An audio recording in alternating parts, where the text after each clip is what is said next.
Hello everyone, I am Muskan. I am a primary teacher. So इस video में हम discuss करेंगे DLED second year HPE unit 1। ये part 2 है। पार्ट 1 इसका हमने लास्ट वीडियो में डिस्कस किया है, तो ये पार्ट 2 है। आज हम इसमें आगे के टॉपिक्स को डिस्कस करेंगे। एडोलेसेंस जो कि एक लैटिन वर्ड से आया है, एडोलिसियर। ये इंपॉर्टेंट है, ये 1 मार्क क्वेश्चन में भी आ सकते हैं कि एडोलेसेंस कौन सी लैंग्वेज से लिया गया है। तो लैटिन लैंग्वेज का एक वर्ड है ये एडोलिसियर, विच मीन्स टू ग्रो और टू ग्रो टू मैच्योरिटी। इसका मतलब क्या है? ग्रो करना, मैच्योरिटी में, अपने अंदर मैच्योरिटी लेके आना। एंड ये कैसा पीरियड है? The period of transition from childhood to adulthood. जब बच्चा चाइल्डहुड से एडल्टहुड तक पहुंचता है, इस पीरियड को क्या बोलते हैं? एडोलेसेंस। एंड जो इस पीरियड में जो रोल प्ले करते हैं, जो boys and girls, they are called adolescents.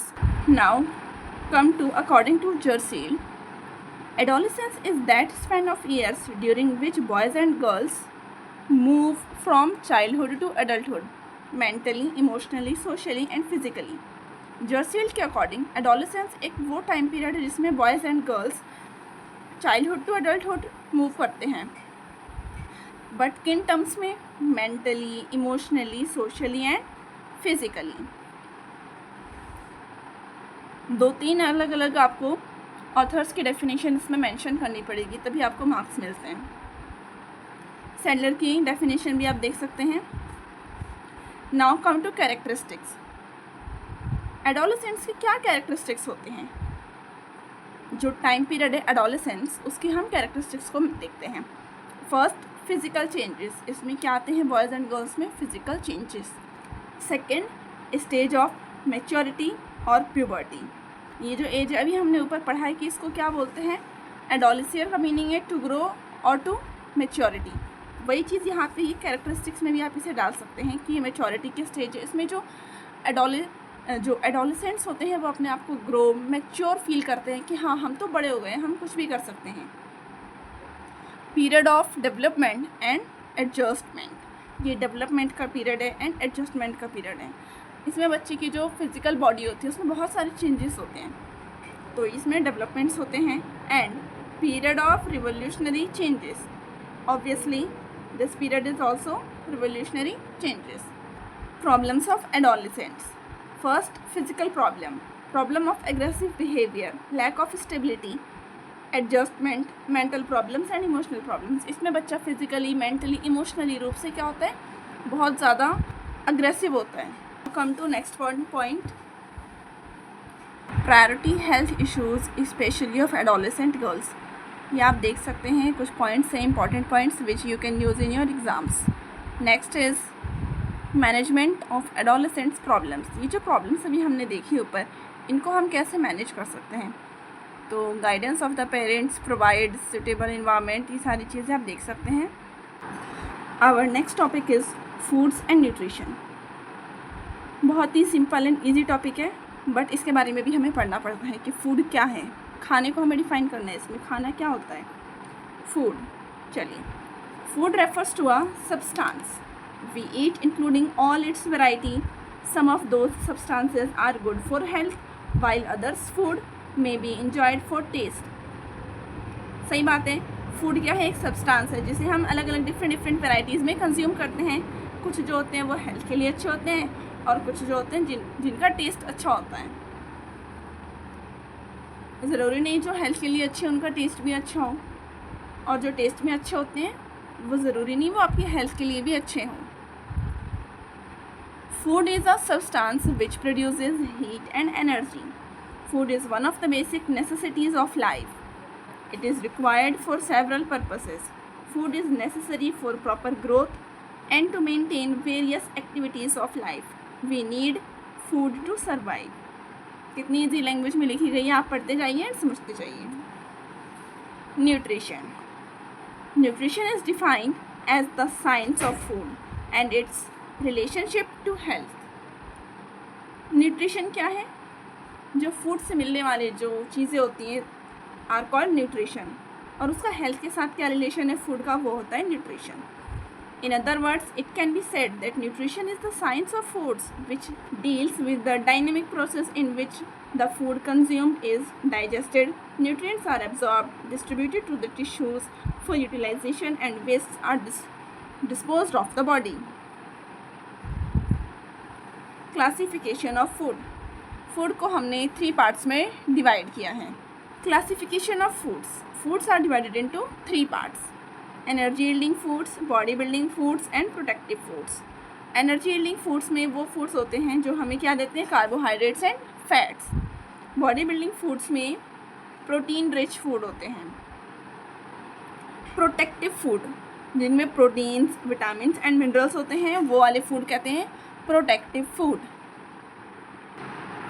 Our next topic is components. Food के जो मेन कंपोनेंट्स होते हैं वो हैं protein, carbohydrates, fats, vitamins, minerals and water.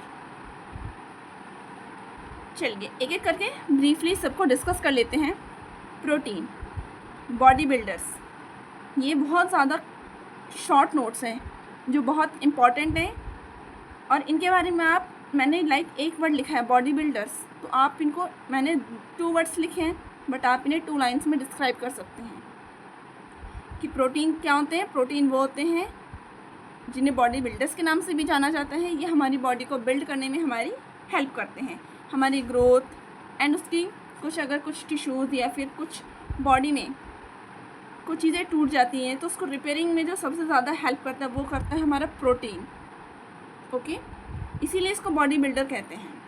ये बॉडी को दोबारा से बिल्ड करने में हमारी हेल्प करता है. प्रोटीन किस में होता है, vegetarian and non vegetarian food दोनों में ये इंक्लूड होता है. कहाँ कहाँ से मिलेगा, sources. Animals and plants. There are 2 sources, animals and plants.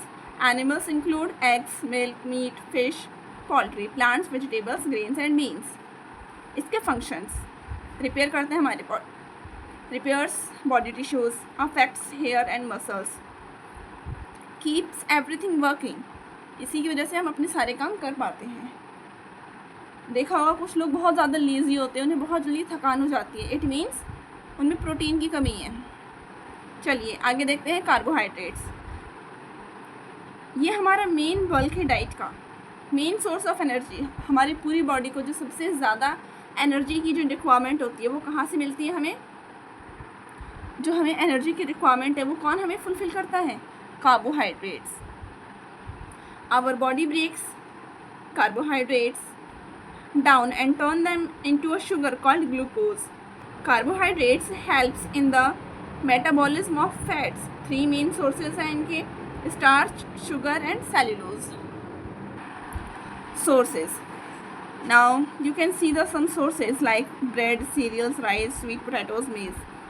Functions. क्या काम करता है ये, supplies energy to the body, produces heat in the body, it helps in oxidising the fats completely.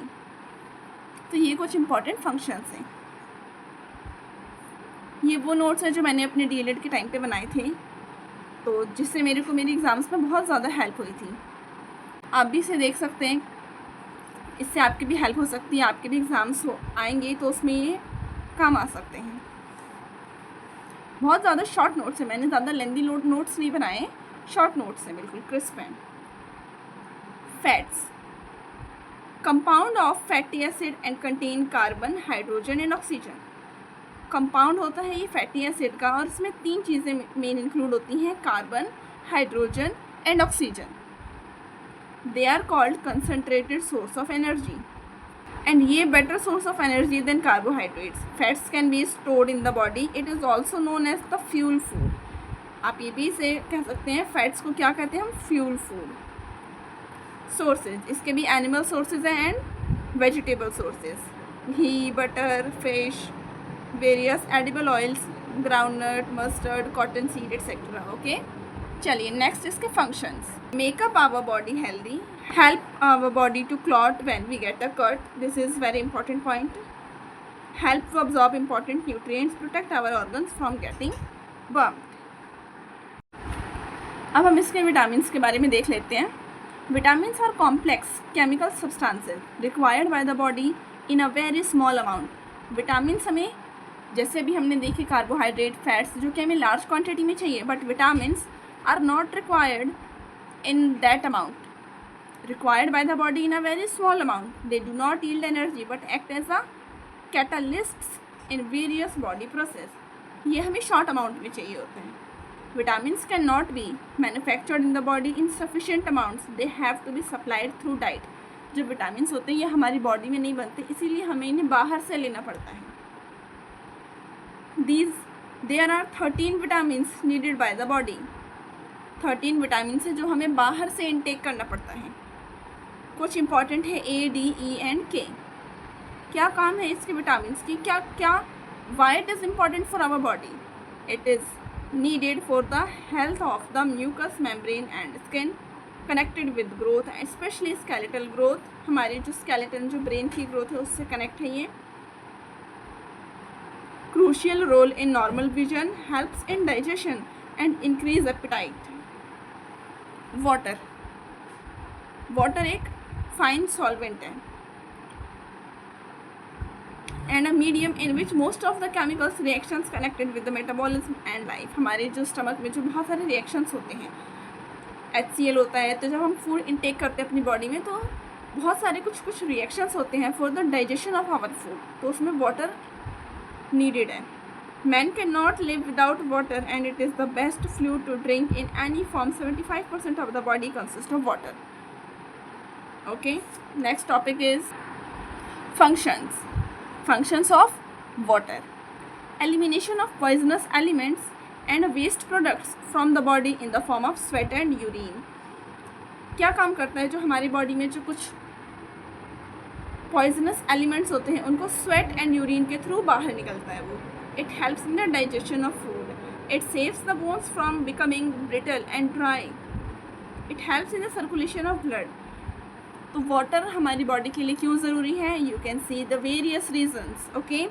Now deficiency. अगर आप पानी कम लेंगे तो उससे क्या हो सकता है? Affects blood circulation. आपकी जो blood circulation है उसमें प्रॉब्लम हो सकती है.